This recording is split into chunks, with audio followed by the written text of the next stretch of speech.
Hey guys, welcome to DLC and I'm your host Lacy Jay. Today we're making a Stranger Things inspired cake. We're gonna make a stack of Eggo waffles with an extravaganza twist. It's gonna be Hopper approved. Let's get started.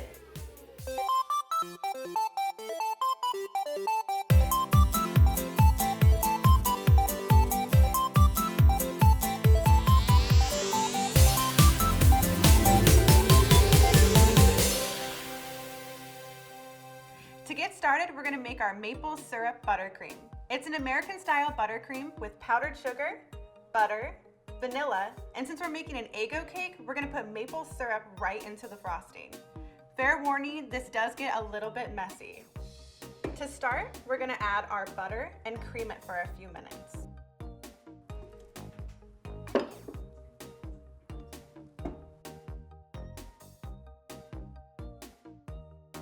Now we're gonna add our powdered sugar. You wanna add just a little bit at a time and wipe down the bowl in between each addition.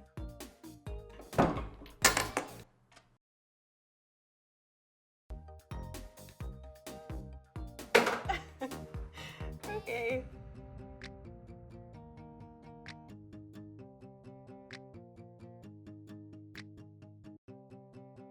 And now for the best part, the maple syrup. I'm just adding a little bit of maple syrup at a time. The more you have, the thinner consistency buttercream you'll have. I prefer it a little bit thinner. It's a lot easier to work with when I'm doing my crumb coat. All right, there you have it. Maple syrup frosting. Here I have 3 6-inch cake rounds of my vanilla butter cake. You can find the recipe in the description box below, or you can use your favorite recipe you have at home. I'm gonna start by cutting the caramelization off the top of each cake. I start by making a score line across the top of each cake. Then I kind of use that as a guideline to cut off the rest of the top. You can always save your extra trash cake and make cake pops later. It's a really yummy treat. And just make it super perfect.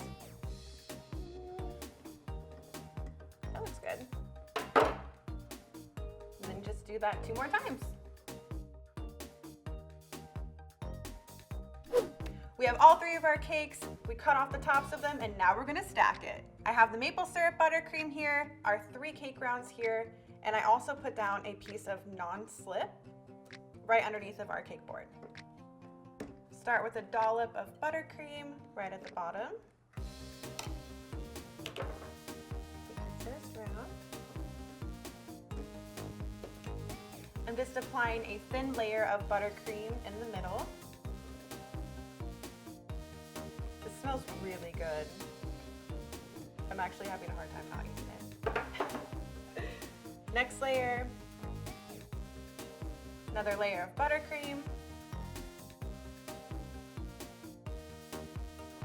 For the last layer, you're actually going to flip it over so the bottom is now on the top. This creates a flatter surface for your fondant. Now we're going to crumb coat our cake. A crumb coat is a thin layer of buttercream icing you use to trap all the crumbs in on the sides of the cake. Now I'm just smoothing the edges of the cake and removing all of the excess buttercream that has the crumbs in it. Now that my cake has been crumb coated, I'm going to stick this bad boy in the fridge to chill before adding my second layer of maple syrup frosting. Our crumb coat trapped in all the little crumbs on our cake, so now we're going to go ahead and apply our second layer of buttercream. While I'm spinning the cake around, I'm looking for any parts of the cake that need to be smoothed out or any holes that I need to fill. And again, I'm going to use my offset spatula to pull the buttercream to the center of the cake. Looks good. I'm going to pop this back in the fridge for another 15 minutes to chill. Then I'm going to roll out the fondant so we can put it on top. Let's do it. Right now, I'm just going to roll out the fondant so that I can cover it. This was my model. That was dirty. I have toasted an Eggo waffle to use as my reference. As you can see, I have dyed the fondant the lightest shade in the Eggo waffle. This way we can layer the golden crisp color on later.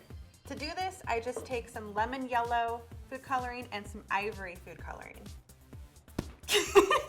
That was actually a pretty good throw. Now I'm just gonna start rolling out the fondant so I can cover the cake.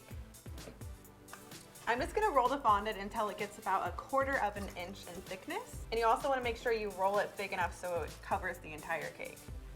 All right, now it's time to bring in the cake.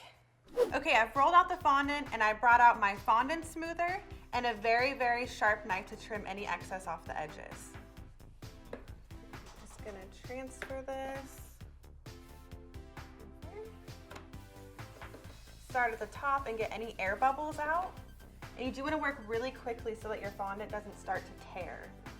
I'm just rubbing the cake in a circular motion. Each time there's a fold, you just open the fold and then smooth it down. This is the part of cake decorating that took me a very long time to get right. So don't get frustrated if you mess up your first time. You can always start over. You can always pop it in the fridge, peel the fondant off, do it again if you're not happy with it. Just don't let it discourage you. Just using my fondant smoother to really smooth out the edges, make sure everything has adhered to the cake. Also using the bottom to press down against the cake. So when we trim it, it'll be nice and close and flush. I'm gonna use a really sharp knife to trim off the excess fondant. You wanna get the knife as close as you can to the bottom of the cake, but you don't wanna cut the fondant off the actual cake. So I just covered the cake in fondant and now I'm gonna pop it back in the fridge to set up while I start working on our Eggo ropes. So now I'm gonna make the ropes. I'm gonna show you the ropes. Making the ropes. For the Eggos, I'm gonna roll a really long rope that wraps all the way around the cake. First, I'm gonna texture it, and then once I put them on, I'm gonna paint the golden crust. I grabbed a cake board so that I can take my rope and make sure that it will actually fit all the way around the cake. To texture the rope so that it looks more like an Eggo, I just take a little bit of crunched up foil and go along the outside. You can also grab a clean, never used toothbrush for more texture. It gives a bread-like texture, which is really good. And then I'm just going to take a fondant tool to create the seam that you find at the side of an Eggo. Once I make the seam, I'm just going to kind of pinch the edge on a few parts to make it look like an Eggo. All right, one done. That's two. One done, only like 500 more to go. I have my first rope laid out and textured. So now I'm going to attach them to the cake one at a time and then paint the tops of them in between adding a new layer. I just take a little bit of water on a paintbrush, wet down the part of the cake that you want to attach the rope.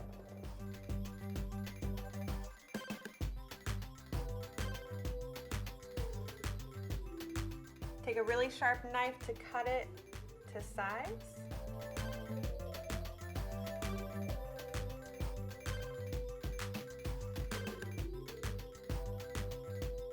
Now we're gonna mix our paint. It's edible paint. It's made with vodka and food coloring. And we're just gonna use the same two colors we used to dye our fondant, which is lemon yellow and ivory. I'm going for a golden color, the color you get when you toast your Eggos. And then just mix it up until you're happy with the color.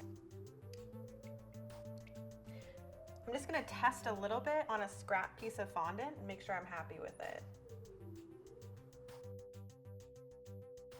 I like it. It's toasty.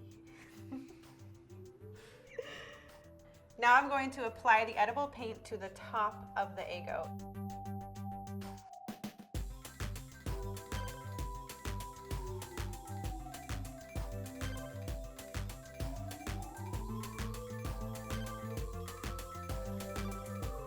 I finished making the ropes that go around the side of the cake. Now I'm gonna get started on the giant Eggo for the top.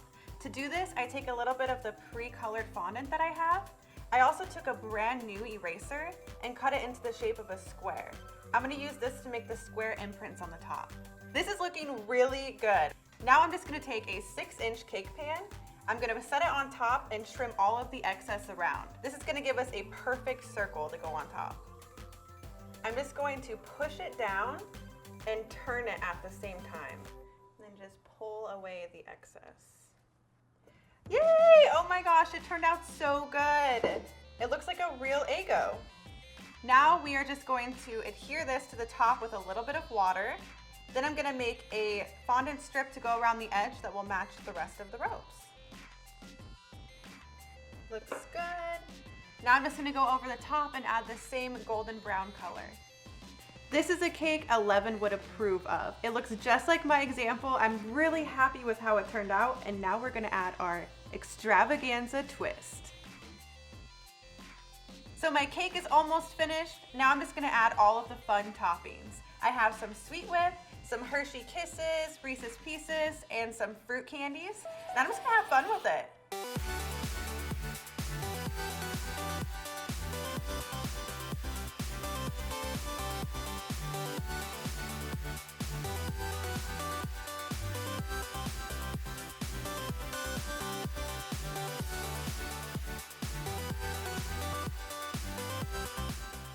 This is looking amazing. I think just a few more final touches and it's gonna be ready.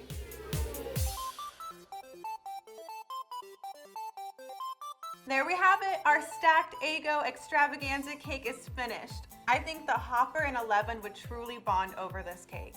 Thank you so much for watching, and if you enjoyed this video and want to see future videos, be sure to like, comment, and subscribe. You can also find me on Instagram and check out more videos on channel Fluxx. As always, I'll have the recipes in the description box below. See you guys later.